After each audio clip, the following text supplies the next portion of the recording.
I never believed in fairy tales. Life had taught me that dreams and reality rarely aligned, that love wasn't always a magical force people made it out to be. But when I met Emily 3 years ago, it felt different, real. She was vibrant, funny, and made me feel like I was worth more than I'd ever given myself credit for. We just clicked. Fast forward to a few weeks ago, and we were on the verge of getting married. I had spent years working my way up, putting in long hours, pushing through exhaustion to build something stable. I wanted to give Emily everything she deserved. She had big dreams for our wedding, bigger than we'd initially planned. The modest venue turned into a grand ballroom. A beautiful dress became a designer gown that cost more than my first car. The catering bill alone could probably fund a small country.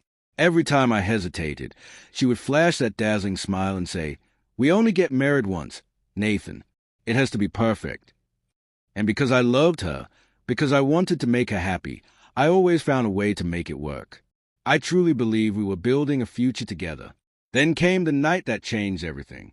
It had been a brutal shift at the warehouse, the kind that left my muscles aching in places I didn't even know existed. All I wanted was a hot shower and to crash on the couch, let the dull hum of the TV lull me into unconsciousness. When I stepped into the house, I heard voices coming from the kitchen, Emily and her best friend, Natalie. They were already a few drinks in, their laughter slightly too loud, words slurring at the edges. I mumbled a hello, too drained for conversation, and collapsed onto the couch. I let my eyes drift shut, hovering in that space between sleep and wakefulness, until my name. It cut through the haze of exhaustion, pulling me back. I stayed still, feigning sleep, my senses sharpening. Emily's voice was lower now, dripping with something conspiratorial. "Once I get his money, I'll be gone in a month." The world tilted. My breath caught in my throat. Had I imagined that? Natalie's laughter followed, sharp and knowing. "You really think he won't suspect?" Emily scoffed.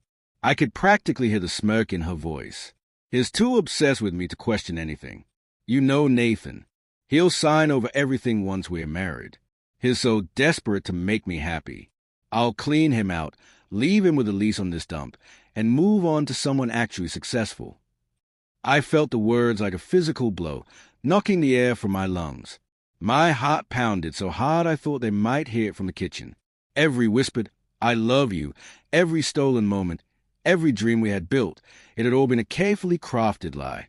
A game, a scheme, a way for her to drain me dry before moving on to someone else. And Natalie, someone I had trusted, someone who had stood beside us as we planned our future, was in on it. I lay there, rigid, fighting the urge to storm into the kitchen and demand answers. But no, not yet. I wouldn't give her the satisfaction of seeing me broken. Instead, I would play along. I would let her think she had me fooled. I would make her pay. The days that followed were surreal. I smiled when she kissed me, pretended excitement over wedding details, acted like nothing had changed. But beneath the surface, a quiet storm was brewing. She thought I was obsessed with her. She had no idea what obsession looked like. The first step was gathering proof. Emily was careless with her laptop, leaving it open on the kitchen counter more often than not. Her password, Princess123. A joke? Really? An insult to my intelligence. What I found inside made my stomach churn. Multiple secret dating profiles, each one carefully curated to attract wealthier men. Folders filled with screenshots of my bank statements, labeled Nathan's assets. Conversations with Natalie, laced with cool amusement. Just a few more weeks, babe. Then it's champagne wishes and caviar dreams. He's so easy to manipulate. Thinks I actually care about his boring job. Once I upgrade to someone with a real bank account, he'll be eating ramen for the rest of his life. And then there were the financial breadcrumbs. Small transfers, a few $100s here, 1,000 there, all from our joint savings to an account in her name. They had started just months after we got engaged. Tiny leaks that, over time, had drained thousands from what I thought was our future. But the final betrayal? Hotel bookings. Swanky weekend stays at luxury hotels, ones I had never been invited to. Emily had been siphoning my money, building a future without me, sleeping in expensive sheets bought with the sweat of my labor. And she thought she would get away with it. She had no idea what was coming. She wanted a perfect wedding. I would give her a wedding she would never forget. And when she least expected it, when she thought she had won, I would be the one walking away. Life isn't a fairy tale. I've always known that. I've had my fair share of hardships, of struggles that left me bruised but standing. And for the longest time, I believed that love, real love, was one of the few things that could make all of it worthwhile. When I met Emily 3 years ago, I thought I had found something rare, something extraordinary. She was vibrant, sharp, and full of laughter, and she looked at me as if I was someone worth knowing, worth loving. Fast forward to a few weeks before our wedding, and I was convinced I was on the cusp of something beautiful, something lasting. I had worked hard for everything in my life, long shifts, late nights, extra hours, all in the hope of giving Emily the kind of life she dreamed of. And she did dream big. She wanted a wedding that was nothing short of perfect. It started with a slightly bigger venue than we had planned, then a designer gown that cost more than my first car. The catering alone could have funded a small nation. Every time I hesitated, every time I mentioned the cost, she would just flash that dazzling smile and say, "We only get married once. Nathan, it has to be perfect." And because I loved her, because I wanted her to be happy, I made it work. I stretched my limits, pushed myself harder. I truly believed we were building a future together. Then, that night happened. It had been a brutal shift at the warehouse, the kind that leaves every muscle aching, exhaustion settling deep in your bones. All I wanted was a hot shower and to collapse on the couch beside Emily. But as I walked into our home, I heard voices coming from the kitchen, hers and her best friend Natalie's. There were a few drinks in, their words just slightly too loud, their laughter a little too careless. I was in the mood for small talk, so I mumbled a quick greeting and made my way to the couch, letting the TV hum softly in the background. Somewhere between wakefulness and sleep, I heard it, my name. I stayed still, every nerve suddenly on high alert. Once I get his money, I'll be gone in a month. My world tilted. My heart slammed against my ribs. I held my breath, hoping, praying that I had misheard. Natalie's laughter followed, sharp and knowing. "You really think he won't suspect?" Emily's voice, laced with amusement, responded, "Nathan's obsessed with me. He won't question anything. He'll sign over everything after we're married. He's desperate to make me happy. I'll clean him out, leave him with a lease on this dump, and move on to someone actually successful." The casual cruelty of her words was a blade to the gut. Every "I love you," every whispered promise, every dream we had shared, it was all a lie.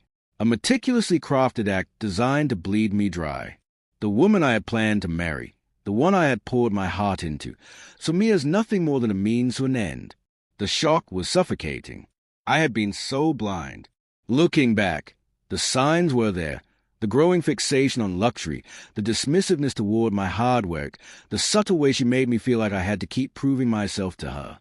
But I had dismissed it, convinced myself it was just wedding stress, just her wanting the best for us. But this was something else entirely. I forced myself to stay still, to keep my breathing even. I wouldn't confront her. Not yet. I wouldn't give her the satisfaction of knowing she had broken me. Instead, I would wait. I would gather evidence. And when the time was right, I would make her regret every single lie. The week that followed was a masterclass in deception. I played my role perfectly, the doting fiancé, still obliviously in love. I smiled when she talked about the wedding. I let her kiss my cheek and call me her future. But inside, something cold and relentless had taken root. It didn't take much effort to dig into her digital life. Emily wasn't exactly a tech genius.